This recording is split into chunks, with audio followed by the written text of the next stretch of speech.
ಮುಖ್ಯವಾಗಿ ಶತಭಿಷ ನಕ್ಷತ್ರವನ್ನು ಶತತಾರ ಎಂದು ಕರೆಯುತ್ತೇವೆ. ಇದಕ್ಕೆ ಕಾರಣ ಇದು 100 ನಕ್ಷತ್ರಗಳ ಪುಂಜವಾಗಿದೆ. ಶತಭಿಷ ನಕ್ಷತ್ರದ ದೇವತೆ ವರುಣ, ಇದರ ಅಧಿಪತಿ ರಾಹು. ಆದ್ದರಿಂದ ದಶಕಾಲವು 18 ವರ್ಷ ಆಗುತ್ತದೆ. ಶತಭಿಷ ನಕ್ಷತ್ರದ ಎಲ್ಲ 4 ಪಾದಗಳು ಕುಂಭ ರಾಶಿಯಲ್ಲಿ ಬರುತ್ತದೆ. ಆದ್ದರಿಂದ ಇದರ ರಾಶ್ಯಾಧಿಪನು ಶನಿ ಆಗುತ್ತಾನೆ. ಎಲ್ಲ ಜಲರಾಶಿಗಳು ವರುಣನ ಅಧೀನಕ್ಕೆ ಬರುತ್ತದೆ. ಸಾಮಾನ್ಯವಾಗಿ ನೀರಿನ ಒಳಭಾಗದಲ್ಲಿ ಇರುವ ರಹಸ್ಯಗಳ ಬಗ್ಗೆ ನಮಗೆ ಅರಿವು ಉಂಟಾಗುವುದಿಲ್ಲ. ಇದೇ ಮಾದರಿಯಲ್ಲಿ ಶತಭಿಷ ನಕ್ಷತ್ರದಲ್ಲಿ ಜನಿಸಿದವರು ಅತಿ ಮುಖ್ಯವಾದ ವಿಚಾರಗಳನ್ನು ಸಾಮಾನ್ಯವಾಗಿ ರಹಸ್ಯವಾಗಿ ಇರುತ್ತಾರೆ. ಸುಲಭವಾಗಿ ಇವರು ಯಾರೊಂದಿಗೂ ಮನ ಬಿಚ್ಚಿ ಮಾತನಾಡುವುದಿಲ್ಲ. ನೀತಿ ಪಾಠ ಹೇಳುವುದರಲ್ಲಿ ಇವರು ನಿಸ್ಸೀಮರು. ಸಾಮಾನ್ಯವಾಗಿ ಇವರು ತಪ್ಪು ಮಾಡುವುದಿಲ್ಲ, ಹಾಗೆಯೇ ತಪ್ಪನ್ನು ಒಪ್ಪುವುದೂ ಇಲ್ಲ. ಇವರಲ್ಲಿ ಕ್ಷಮಾ ಗುಣವು ಅಪರೂಪ. ಕಷ್ಟ ನಷ್ಟದಲ್ಲಿ ಇದ್ದವರಿಗೆ ಮೊದಲು ಸಹಾಯ ಮಾಡಲು ಮುಂದಾಗುತ್ತಾರೆ. ನೀರಿಗೆ ಸಂಬಂಧಿಸಿದ ವಿಚಾರಗಳು, ಕೃಷಿ ಭೂಮಿ, ಅದರಲ್ಲೂ ಮುಖ್ಯವಾಗಿ ನೀರಾವರಿ ಭೂಮಿಯ ಬಗ್ಗೆ ವಿಶೇಷವಾದ ಅಕ್ಕರೆ ಇರುತ್ತದೆ. ಮಾತಿನಲ್ಲಿ ಇವರನ್ನು ಗೆಲ್ಲಲು ಸಾಧ್ಯವೇ ಇಲ್ಲ. ಹಠದಲ್ಲಿ ಇವರನ್ನು ಮೀರಿಸುವವರು ಯಾರೂ ಇರುವುದಿಲ್ಲ. ಮಂತ್ರತಂತ್ರಗಳಲ್ಲಿ ನಂಬಿಕೆ ಮಾತ್ರವಲ್ಲದೆ ಕಲಿಯಬೇಕೆಂಬ ಆಸೆಯೂ ಇರುತ್ತದೆ. ಗುಟ್ಟಾಗಿ ಇವರು ಅನೇಕ ವಿಚಾರಗಳ ಬಗ್ಗೆ ಅರಿಯುತ್ತಾರೆ ಮತ್ತು ಕಲಿಯುತ್ತಾರೆ. ವಾಸ್ತು ಜ್ಯೋತಿಷ್ಯದಂತಹ ಗೂಢ ವಿದ್ಯೆಗಳು ಇವರಿಗೆ ಸುಲಭವಾಗಿ ಅರ್ಥವಾಗುತ್ತದೆ. ಇವರ ಮಾತುಗಳು ಗುಂಡು ಹೊಡೆದಂತೆ ಇರುತ್ತದೆ. ಕೇಳುಗರ ಬಗ್ಗೆ ಯೋಚನೆಯೇ ಮಾಡದೆ ತಮ್ಮ ಮನಸ್ಸಿಗೆ ಅನ್ನಿಸಿದ ವಿಚಾರವನ್ನು ನೇರವಾಗಿ ಹೇಳುವ ನಿಷ್ಠುರವಾದಿಗಳು. ಇವರ ಈ ಗುಣ ಧರ್ಮದಿಂದಾಗಿ ಅಧಿಕ ಶತ್ರುಗಳು ಜೀವನದಲ್ಲಿ ಇರುತ್ತಾರೆ. ಅತಿ ಸಣ್ಣದಾದ ನಿರಾಸೆಯನ್ನು ತಡೆದುಕೊಳ್ಳುವುದಿಲ್ಲ. ದಾಂಪತ್ಯ ಜೀವನ ಸುಖಮಯವಾಗಿರುತ್ತದೆ. ಸಾಮಾನ್ಯವಾಗಿ ಇವರು ತಾವು ಮಾಡುವ ಕೆಲಸವೆಲ್ಲ ಸತ್ಯ ಎಂಬ ಭಾವನೆಯನ್ನು ಹೊಂದಿರುತ್ತಾರೆ. ಇವರು ಅನೇಕ ಧಾರ್ಮಿಕ ಮತ್ತು ಪುಣ್ಯದ ಕಾರ್ಯಗಳನ್ನು ಮಾಡುತ್ತಾರೆ. ಈ ನಕ್ಷತ್ರದಲ್ಲಿ ಜನಿಸಿರುವ ಸ್ತ್ರೀಯರು ಮತ್ತು ಪುರುಷರಿಗೆ ವಿಶೇಷವಾದ ದೇವರ ಭಕ್ತಿ ಇರುತ್ತದೆ. ಸಮಾಜದಲ್ಲಿ ಪ್ರತಿಷ್ಠಿತ ಸ್ಥಾನಮಾನ ಲಭಿಸುತ್ತದೆ. ಸಾಧು ಸಂತರು ಮತ್ತು ಸತ್ಪುರುಷರಲ್ಲಿ ವಿಶೇಷ ನಂಬಿಕೆ ಇದ್ದು ಯಾವುದೇ ಕೆಲಸ ಆರಂಭಿಸುವ ಮುನ್ನ ಅವರ ಆಶೀರ್ವಾದವನ್ನು ಪಡೆಯುತ್ತಾರೆ. ಇವರು ಗುಟ್ಟಾಗಿ ದೇವರಲ್ಲಿ ಬೇಡಿಕೊಳ್ಳುತ್ತಾರೆ. ಇವರಿಗೆ ಇರುವ ಹಿರಿಯರ ಮತ್ತು ಗಣ್ಯ ವ್ಯಕ್ತಿಗಳ ಪ್ರಭಾವವನ್ನು ಸರಿಯಾದ ಮಟ್ಟದಲ್ಲಿ ಬಳಸಿದಲ್ಲಿ ಸಮಾಜದ ಉತ್ತುಂಗ ಶ್ರೇಣಿಯಲ್ಲಿ ನಿಲ್ಲುತ್ತಾರೆ. ಆದರೆ ಸಾಮಾನ್ಯವಾಗಿ ಇವರು ಯಾರ ಸಲಹೆ ಸೂಚನೆಗಳನ್ನು ಸಂಪೂರ್ಣವಾಗಿ ಪಾಲಿಸುವುದಿಲ್ಲ. ಸಮಯಕ್ಕೆ ಸರಿಯಾಗಿ ಆರಂಭಿಸಬೇಕಾದಂತಹ ಕೆಲಸ ಕಾರ್ಯಗಳನ್ನು ಆರಂಭಿಸಿದಲ್ಲಿ ಯಾವುದೇ ಅಡಚಣೆ ಎದುರಾಗುವುದಿಲ್ಲ. ಇವರ ತಪ್ಪಾದ ಊಹೆ ಮತ್ತು ಒಂದು ರೀತಿಯ ಭ್ರಮೆ ಜೀವನದಲ್ಲಿ ಅಸ್ಥಿರತೆಯನ್ನು ಉಂಟುಮಾಡಬಹುದು.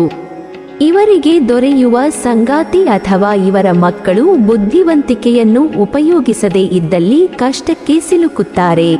ಸುಲಭವಾಗಿ ಆತ್ಮೀಯರ ಮತ್ತು ಬಂಧು ಬಳಗದವರ ಮಾತನ್ನು ನಂಬುವ ಕಾರಣ ಹಣದ ವಿಚಾರದಲ್ಲಿ ಕಷ್ಟಕ್ಕೆ ಸಿಲುಕುತ್ತಾರೆ.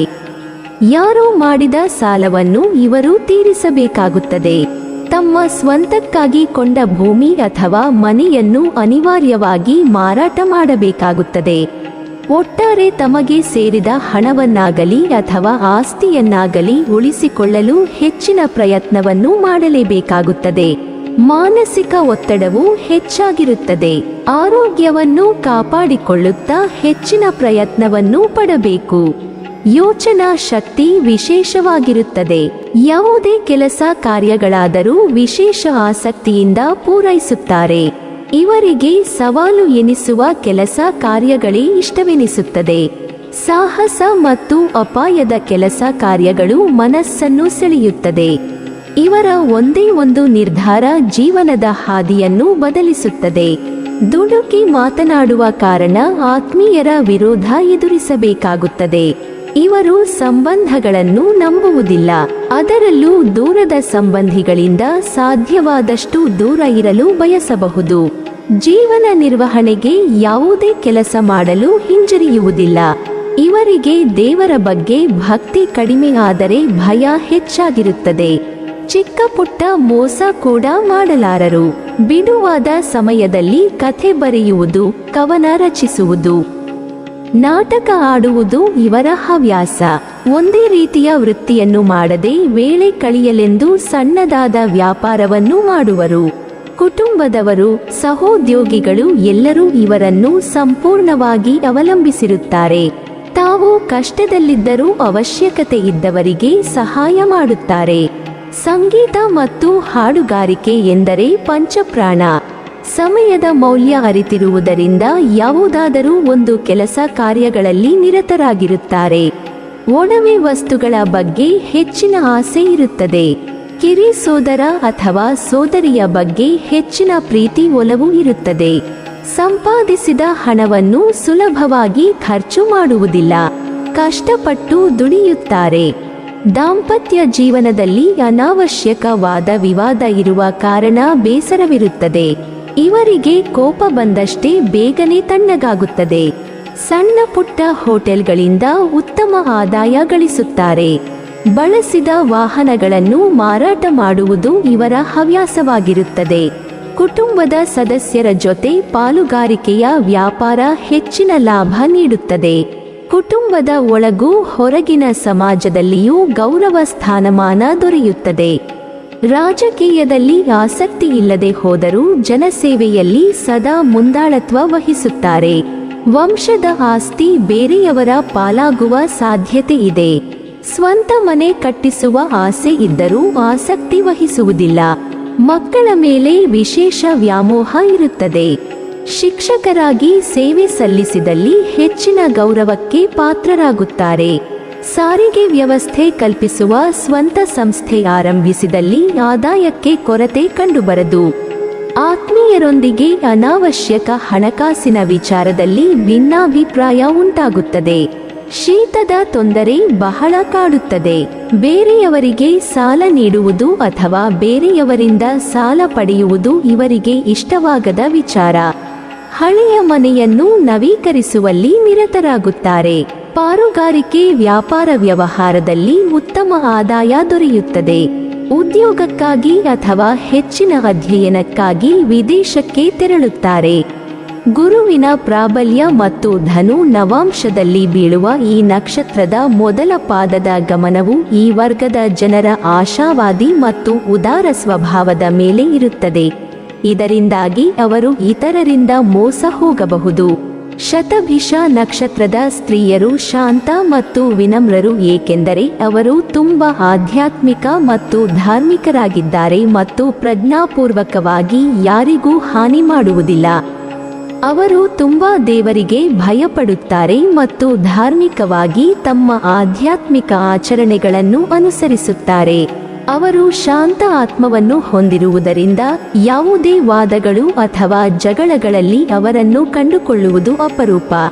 ಆದರೆ ಯಾರಾದರೂ ಅವರೊಂದಿಗೆ ಅನುಚಿತವಾಗಿ ವರ್ತಿಸಿದರೆ ಅಥವಾ ಯಾವುದೇ ರೀತಿಯಲ್ಲಿ ತಪ್ಪು ಮಾಡಲು ಪ್ರಯತ್ನಿಸಿದರೆ ಅವರು ಆಕ್ರಮಣಕಾರಿ ರೀತಿಯಲ್ಲಿ ತಮ್ಮನ್ನು ತಾವು ನಿಲ್ಲಬಹುದು. ಅವರು ತಮ್ಮ ಕುಟುಂಬದ ಹೊರಗಿನ ವಿವಾದಗಳಲ್ಲಿ ಭಾಗಿಯಾಗದಿದ್ದರು. ಅವರು ಮಾನಸಿಕ ಅಸ್ಥಿರತೆಯನ್ನು ಉಂಟುಮಾಡುವ ಅನೇಕ ಕೌಟುಂಬಿಕ ಕಲಹಗಳು ಮತ್ತು ಜಗಳಗಳನ್ನು ಎದುರಿಸಬೇಕಾಗುತ್ತದೆ. ಅವರು ಉದಾರ ಆತ್ಮವನ್ನು ಹೊಂದಿದ್ದಾರೆ ಮತ್ತು ಉತ್ತಮ ಸ್ಮರಣೆಯೊಂದಿಗೆ ಸಹಾನುಭೂತಿ ಹೊಂದಿದ್ದಾರೆ. ಈ ನಕ್ಷತ್ರದ ಸ್ತ್ರೀಯರು ಅತ್ಯಂತ ತೀಕ್ಷ್ಣವಾದ ಮೆದುಳನ್ನು ಹೊಂದಿದ್ದಾರೆ ಮತ್ತು ವಿಜ್ಞಾನ ಕ್ಷೇತ್ರದಲ್ಲಿ ತೀಕ್ಷ್ಣವಾದ ಜ್ಞಾನವನ್ನು ಹೊಂದಿದ್ದಾರೆ. ಅವರು ಹೊಸ ವಿಷಯಗಳನ್ನು ಕಲಿಯಲು ಮತ್ತು ಸಾಧ್ಯವಾದಷ್ಟು ಜ್ಞಾನವನ್ನು ಸಂಗ್ರಹಿಸಲು ಇಷ್ಟಪಡುತ್ತಾರೆ. ಅವರು ಯಾವ ವೃತ್ತಿಯನ್ನು ತೆಗೆದುಕೊಳ್ಳಲು ಬಯಸುತ್ತಾರೆ ಎಂಬ ಪ್ರಮುಖ ನಿರ್ಧಾರವನ್ನು ಮಾಡಲು ಪ್ರಯತ್ನಿಸುತ್ತಿರುವಾಗ ಕಲಿಯುವ ಈ ಉತ್ಸಾಹವು ಸೂಕ್ತವಾಗಿ ಬರುತ್ತದೆ. ಅವರು ಅರ್ಥಗರ್ಭಿತ ಮೆದುಳನ್ನು ಹೊಂದಿರುವುದರಿಂದ ಅವರು ತಮ್ಮ ಜ್ಞಾನವನ್ನು ಬಳಸಿಕೊಳ್ಳುವ ಅತ್ಯುತ್ತಮ ವೃತ್ತಿ ಆಯ್ಕೆಯೆಂದರೆ ವೈಜ್ಞಾನಿಕ ಅಧ್ಯಯನಗಳು. ಈ ಹೆಣ್ಣು ಮಕ್ಕಳು ಜೈವಿಕ ವಿಜ್ಞಾನವನ್ನು ಆರಿಸಿಕೊಳ್ಳಬೇಕು ಮತ್ತು ಉತ್ತಮ ವೈದ್ಯರು ಅಥವಾ ಶಸ್ತ್ರಚಿಕಿತ್ಸಕರಾಗುತ್ತಾರೆ. ಈ ನಕ್ಷತ್ರದ ಸ್ತ್ರೀಯರು ಅವರನ್ನು ತುಂಬಾ ಪ್ರೀತಿಸುವ ಗಂಡನನ್ನು ಹೊಂದಿರುತ್ತಾರೆ ಮತ್ತು ಅವರ ಹೊಂದಾಣಿಕೆಯೂ ಮೇಲಿರುತ್ತದೆ. ಅವರು ತಮ್ಮ ಗಂಡಂದಿರನ್ನು ಪ್ರೀತಿಸುತ್ತಾರೆ ಮತ್ತು ಅವರು ತುಂಬಾ ಪ್ರೀತಿಯ ಸಂಬಂಧವನ್ನು ಹೊಂದಿರುತ್ತಾರೆ. ಆದರೆ ಮದುವೆಯ ದೀರ್ಘಾಯುಷ್ಯವು ಅತ್ಯುತ್ತಮವಾಗಿರುವುದಿಲ್ಲ.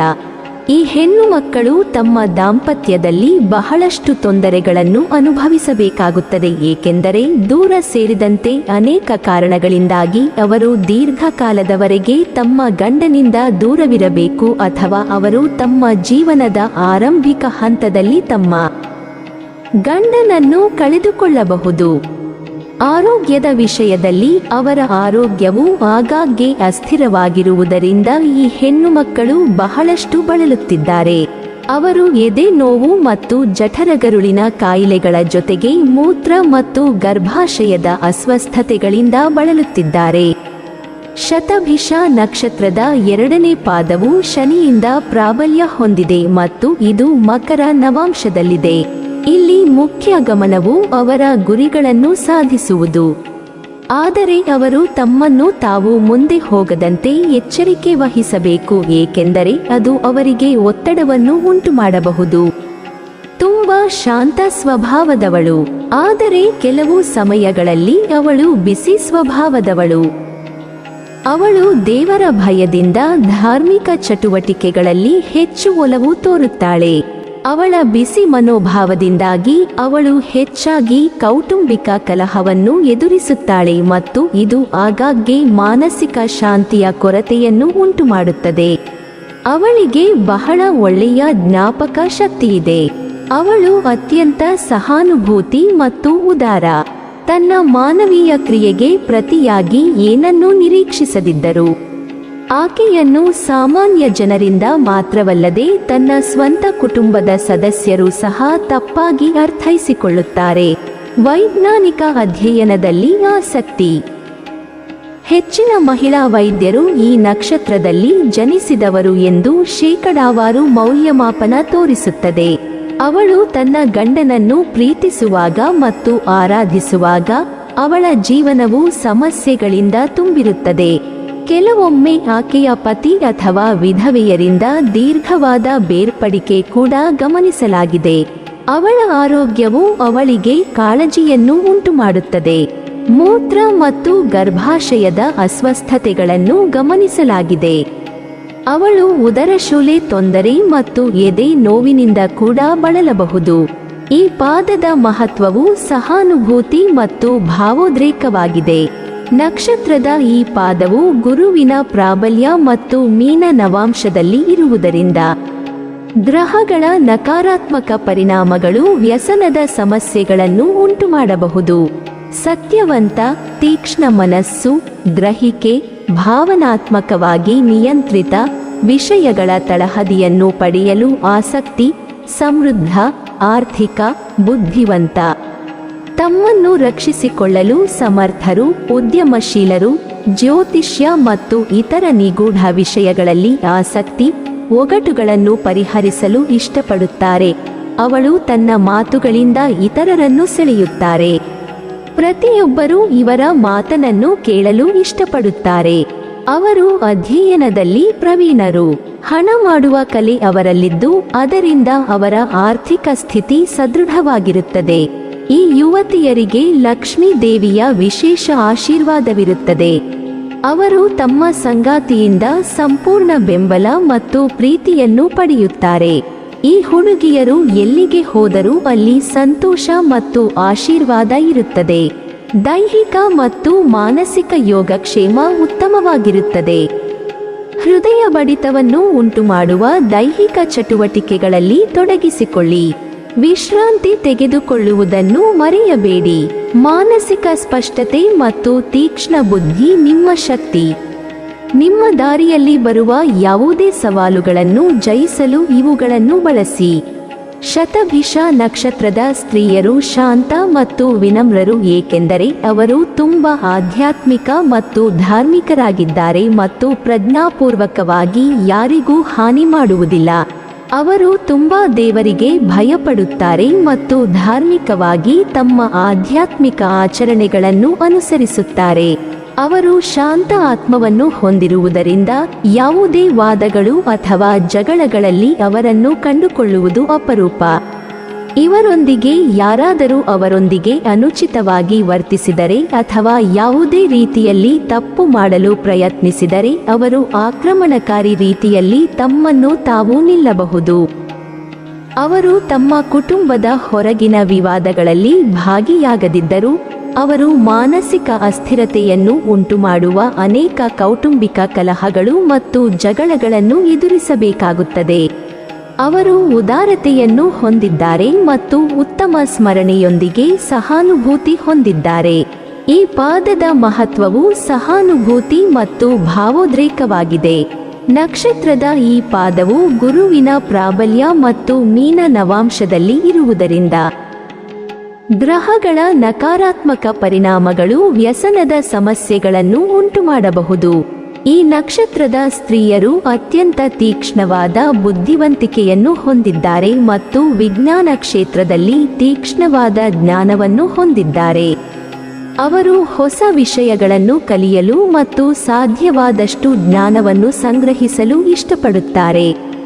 ಅವರು ಯಾವ ವೃತ್ತಿಯನ್ನು ತೆಗೆದುಕೊಳ್ಳಲು ಬಯಸುತ್ತಾರೆ ಎಂಬ ಪ್ರಮುಖ ನಿರ್ಧಾರವನ್ನು ಮಾಡಲು ಪ್ರಯತ್ನಿಸುತ್ತಿರುವಾಗ ಕಲಿಯುವ ಈ ಉತ್ಸಾಹವು ಸೂಕ್ತವಾಗಿ ಉಪಯೋಗಕ್ಕೆ ಬರುತ್ತದೆ. ಅವರು ಅರ್ಥಗರ್ಭಿತ ಬುದ್ಧಿವಂತಿಕೆಯನ್ನು ಹೊಂದಿರುವುದರಿಂದ ಅವರು ತಮ್ಮ ಜ್ಞಾನವನ್ನು ಬಳಸಿಕೊಳ್ಳುವ ಅತ್ಯುತ್ತಮ ವೃತ್ತಿ ಆಯ್ಕೆಯೆಂದರೆ ವೈಜ್ಞಾನಿಕ ಅಧ್ಯಯನಗಳು. ಈ ಹೆಣ್ಣು ಮಕ್ಕಳು ಜೈವಿಕ ವಿಜ್ಞಾನವನ್ನು ಆರಿಸಿಕೊಳ್ಳಬೇಕು ಮತ್ತು ಉತ್ತಮ ವೈದ್ಯರು ಅಥವಾ ಶಸ್ತ್ರಚಿಕಿತ್ಸಕರಾಗುತ್ತಾರೆ. ಈ ನಕ್ಷತ್ರದ ಸ್ತ್ರೀಯರು ಅವರನ್ನು ತುಂಬಾ ಪ್ರೀತಿಸುವ ಗಂಡನನ್ನು ಹೊಂದಿರುತ್ತಾರೆ ಮತ್ತು ಅವರ ಹೊಂದಾಣಿಕೆಯೂ ಮೇಲಿರುತ್ತದೆ. ಅವರು ತಮ್ಮ ಗಂಡಂದಿರನ್ನು ಪ್ರೀತಿಸುತ್ತಾರೆ ಮತ್ತು ಅವರು ತುಂಬಾ ಪ್ರೀತಿಯ ಸಂಬಂಧವನ್ನು ಹೊಂದಿರುತ್ತಾರೆ. ಆದರೆ ಮದುವೆಯು ಕಾಲ ಕಳೆದಂತೆ ಅತ್ಯುತ್ತಮವಾಗಿರುವುದಿಲ್ಲ. ಈ ಹೆಣ್ಣು ಮಕ್ಕಳು ತಮ್ಮ ದಾಂಪತ್ಯದಲ್ಲಿ ಬಹಳಷ್ಟು ತೊಂದರೆಗಳನ್ನು ಅನುಭವಿಸಬೇಕಾಗುತ್ತದೆ, ಏಕೆಂದರೆ ವೈಮನಸ್ಯ ಸೇರಿದಂತೆ ಅನೇಕ ಕಾರಣಗಳಿಂದಾಗಿ ಅವರು ದೀರ್ಘಕಾಲದವರೆಗೆ ತಮ್ಮ ಗಂಡನಿಂದ ದೂರವಿರಬೇಕು ಅಥವಾ ಅವರು ತಮ್ಮ ಜೀವನದ ಆರಂಭಿಕ ಹಂತದಲ್ಲಿ ತಮ್ಮ ಗಂಡನನ್ನು ಕಳೆದುಕೊಳ್ಳಬಹುದು. ಆರೋಗ್ಯದ ವಿಷಯದಲ್ಲಿ ಅವರ ಆರೋಗ್ಯವು ಆಗಾಗ್ಗೆ ಅಸ್ಥಿರವಾಗಿರುವುದರಿಂದ ಈ ಹೆಣ್ಣು ಮಕ್ಕಳು ಬಹಳಷ್ಟು ಆರೋಗ್ಯ ಸಮಸ್ಯೆಯಿಂದ ಬಳಲಬಹುದು. ಅವರು ಎದೆ ನೋವು ಮತ್ತು ಜಠರಗರುಳಿನ ಕಾಯಿಲೆಗಳ ಜೊತೆಗೆ ಮೂತ್ರ ಮತ್ತು ಗರ್ಭಾಶಯದ ಅಸ್ವಸ್ಥತೆಗಳಿಗೆ ಒಳಗಾಗಬಹುದು.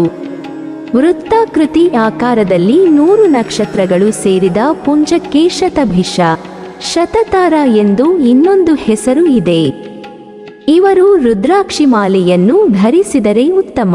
ಪ್ರತಿದಿನ ಶವನಾಮ ಸ್ಮರಿಸಿ ರುದ್ರಾಕ್ಷಿ ಮಾಲೆ ಧರಿಸಿದರೆ ವಿಶೇಷ ಫಲ ಸಿಗಲಿದೆ. ಈ ನಕ್ಷತ್ರದ ದೇವತೆ ವರುಣ. ಜೈನರ 12ನೇ ತೀರ್ಥಂಕರರಾದ ವಾಸುಪೂಜ್ಯರ ಜನ್ಮ ನಕ್ಷತ್ರ. ಈ ನಕ್ಷತ್ರದವರು ತಮ್ಮ ಹೆಸರಿನ ಮೊದಲ ಅಕ್ಷರವನ್ನು ಗೋ, ಸ, ಸಿ, ಸುಗಳಿಂದ ಆರಂಭಿಸಿದರೆ ಒಳ್ಳೆಯದಾಗುವುದು. ಆದರೆ ಇವರು ಗೋಮೇಧಿಕ ರತ್ನದ ಉಂಗುರವನ್ನು ನಾಮದೋಷಕ್ಕೆ ಧರಿಸಬೇಕು. ಸೇತುವೆ ನಿರ್ಮಾಣ, ಬಾವಿ ತೋಡಿಸಲು, ವಾಹನ, ಎಲೆಕ್ಟ್ರಾನಿಕ್ ಸಾಮಗ್ರಿ, ವಿದ್ಯುತ್ ಉಪಕರಣಗಳನ್ನು ಖರೀದಿಸಲು, ಕಟ್ಟಡಗಳ ನಿರ್ಮಾಣಕ್ಕೆ ಉತ್ತಮ ನಕ್ಷತ್ರ ಆಗಿದೆ. ಶತಭಿಷ ಬುಧವಾರ ಇದ್ದ ದಿನ ಅಮೃತ ಸಿದ್ಧಿಯೋಗ. ಆದರೆ ಈ ದಿನ ಮರಣ ಹೊಂದಿದರೆ ಮನೆಯನ್ನು 6 ತಿಂಗಳುಗಳ ಕಾಲ ಬಿಡಬೇಕು. 3 ನದಿಗಳು ಸೇರುವ ಸ್ಥಳ ಅಥವಾ ಗೋಕರ್ಣದಲ್ಲಿ ಶಾಂತಿ ಮಾಡಿಸಬೇಕು.